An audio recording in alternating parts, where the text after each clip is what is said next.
Hello there. I will play another classical game if I manage to find the opponent. So 30 minutes plus 20 seconds, so I will have plenty of time to explain my moves and hopefully not to get so low on time that I just lose on time like I do when I play rapid games. So this is kind of new series and I think this will be useful for me to play long training games, to think aloud, to try to explain my moves and my assessment of the position. And I also hope that it will be useful for you. Just watching and actively participating, you'll have time to think as I think. So you can also watch it as a kind of training game for you. The problem is that sometimes it's very difficult to find the opponent. Not many people play these long time controls. It's much easier to find rapid or well a blitz. You find blitz in a matter of seconds. Rapid is a little bit slower, but yeah, classical game is sometimes very hard to find. So let's be patient.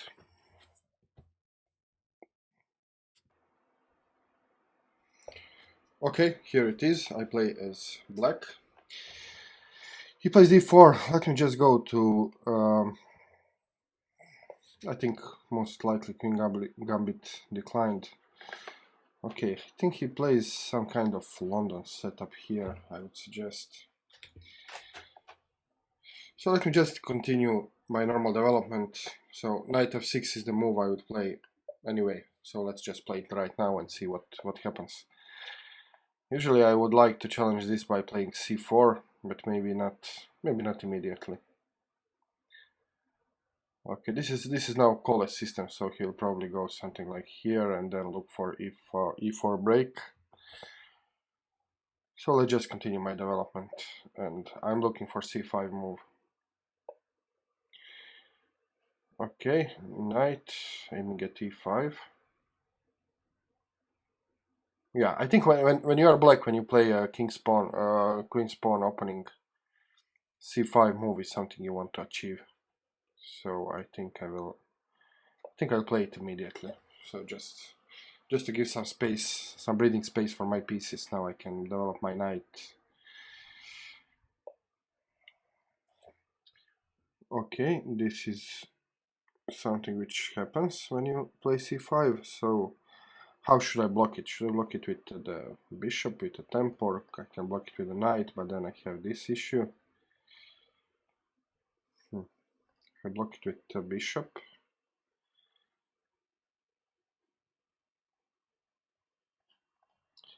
Yeah, there are some tricks here involved.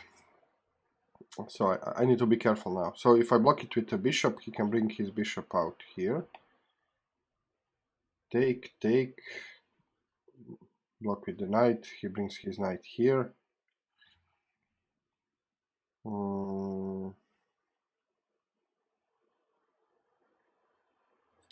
Okay, I think I can just support a bit with my rook or queen. So I don't see much. I don't see much trouble here. He'll probably go with this. Yeah.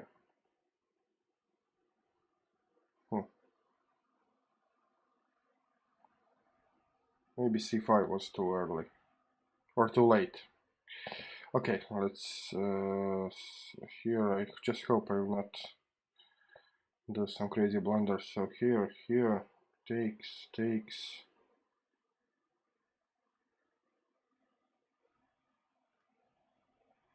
Here,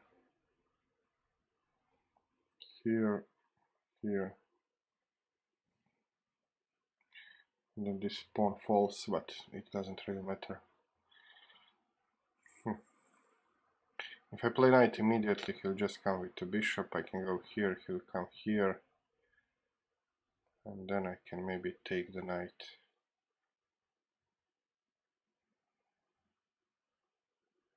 Then if he takes. Ooh, I complicated things right away. So what is the right response here? Should I go with the knight or with the bishop? This is the question. You know what, I think my light square bishop I play with the bishop because I want to exchange bishops. So if he offers me the exchange, okay, so he didn't. Instead, he's going after this guy.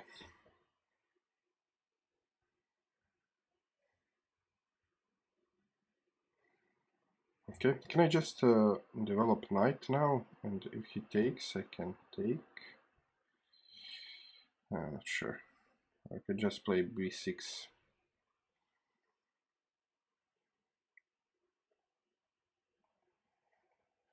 Or I could put my queen to c7. This is also the move, queen to c7. Just developing queen, securing this. Controlling these two squares. This could be useful. If he wants to take my bishop, I will let him take it, because light square bishop is not the strongest piece in the queen pawn openings. So okay, let's bring our queen to c7.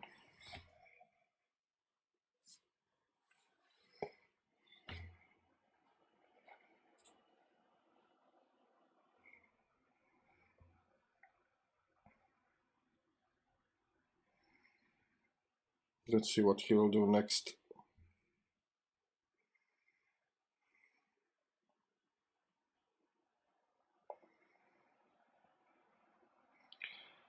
Okay, knight. This is just usual developing move. So can I push? I don't like pushing c4, but I think here it can be justifiable. Just to push, hitting the queen. The queen doesn't have much. She has to go back.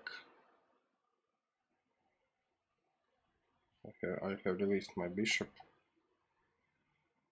I could just keep the tension, or I could take. I could even take. But then takes, and then maybe this could become an issue. So I think I will just play c4 and then develop my bishop. With playing c4, I'm also taking d3 from his bishop to the. He cannot develop to d3. So yeah, I think this could work. Just checking some. Does he have any good squares? No, no, no, no. Yeah, he has to go back. Okay, I don't usually like this playing many pawn moves in the opening, and I don't like c4 or c5 as black as white. But I think here this is justified. Okay, now I need to think about developing my large square bishop. So if I put it on d6, which looks like an active square, I got into this business, threatening the fork. So maybe I'll just stick to e7 just to keep my options open, because if he plays e4, then he's forcing some moves, and he's dictating the tempo of the game. He's deciding when does he want to open the game. So let's go to e7. I think e7. Just looking for this briefly. Can this be prepared? I don't think so.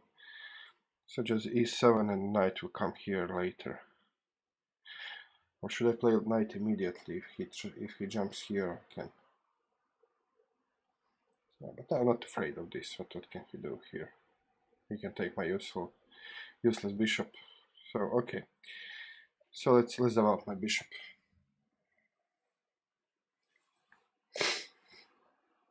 Okay, I think I'll just castle now, or I'm not in a hurry to castle. Maybe I can just bring out my last piece to the game. Just control this e5 square a little bit more. Then I can castle. He will have troubles developing his dark square bishop. This is the problem of the Kole. You'll probably have to play something like this. Okay, let me develop my last piece, and I can castle later. Okay, e4. This is a typical Kole plan.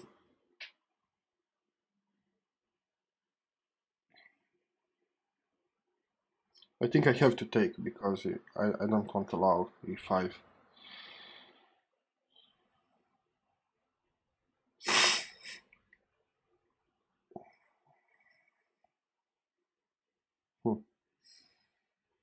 And then this pawn becomes weak. Yeah, this is the problem.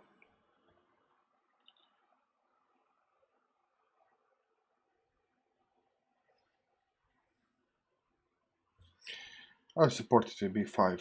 So takes, b5.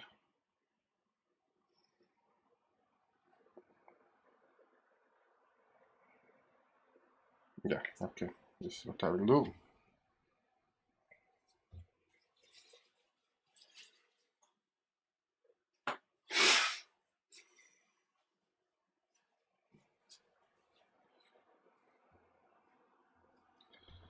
Okay, his connection broke. I hope this is only temporary.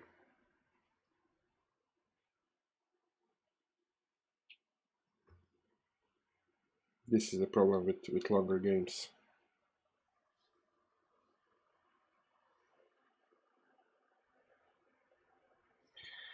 Let's see if he will come back.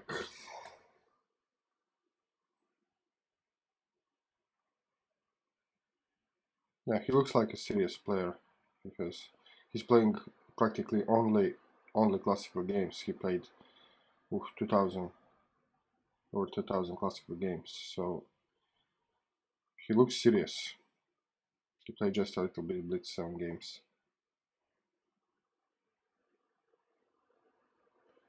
So I will just wait. I mean, if he doesn't come, I will claim the victory because I don't want to lose my rating. He's much lower rated, so if I take the draw, I'll just drop in rating. So I will claim the victory, unfortunately. Yeah, this looks like this is going to happen.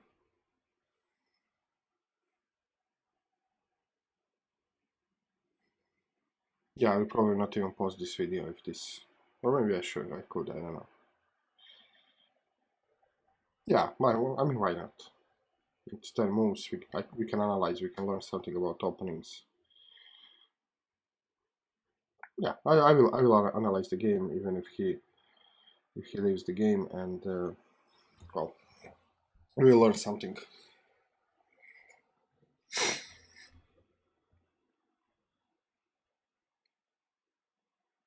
Okay, so unfortunately, looks like he won. I claim victory, and let's see. Let's go to analyze. Let's analyze. I think I'll just use the book here, so to see the openings. Okay, knight f6. Okay, and the logical move. So this according to the book. Call g6. Knight f5. What did I play? I play e6. So e6 is the third choice. Knight f5. Yeah, this looks bishop f5 looks nice. Yeah, because I'm developing bishop before I close things down with my pawn. So this is, I would say the e6 is a slight inaccuracy. It would be better to go with bishop and then play e6. Okay, so this is one lesson. Okay, c4, c5, sorry, c5. Okay, it's a move. Bishop d3 is also a move. Okay, and now, now we are out to the book, so let's turn on the engine to see which is the best move. Knight to c6 is slightly preferred over bishop to d7. Okay, here see, he wants to go c4 immediately. Okay, I think I'm fine with this move. c6 now. Okay, see what about c4? He doesn't like this. He wants me to keep developing. So keep the tension and keep developing. And keep this tension.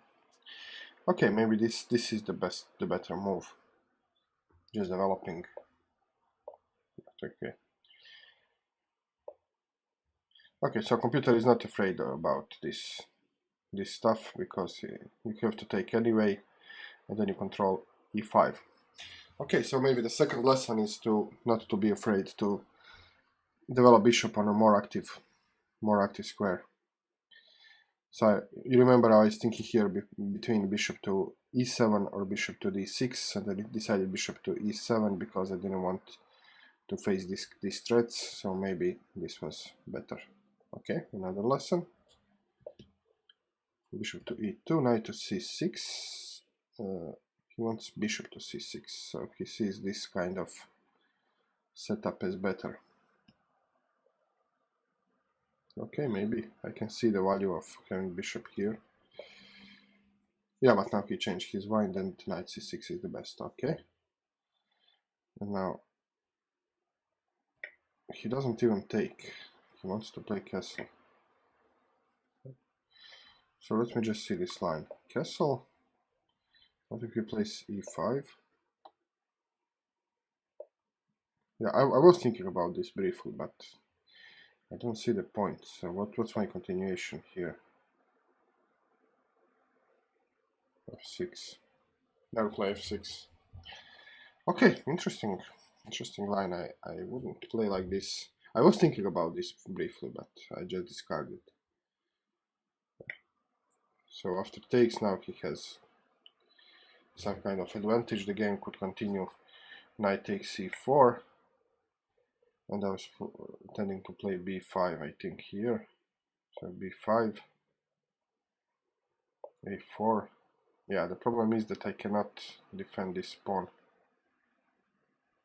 So I have to go here, and this is a nice square to defend this pawn. The problem is here that I cannot defend by a6 because I cannot take because my rook is unprotected. So I should have castled. I delayed the castle too long. So this is the third lesson. Okay, so 3 lessons from the 10 moves game. It's a good instructive point. So 3 lessons here. So first lesson is don't. This was fine. Yeah. Don't play this pawn move, just develop. So this is the first lesson, always develop. The second lesson is don't be afraid of putting the piece on the active square. Don't be afraid of the threats which don't exist. And the third one is castle as soon as possible. You can see that if I, yeah, so just castle. Maybe even here, just castle. Because when you castle, then this rook is protected. Now this rook is unprotected, and he has this business, and I cannot take. I cannot take because my rook is unprotected here. So, okay, 10 move games. Unfortunately, my opponent left the game. So, well, we still learned something, I hope. Okay, thank you very much for watching, and see you soon with more chess. Cheers.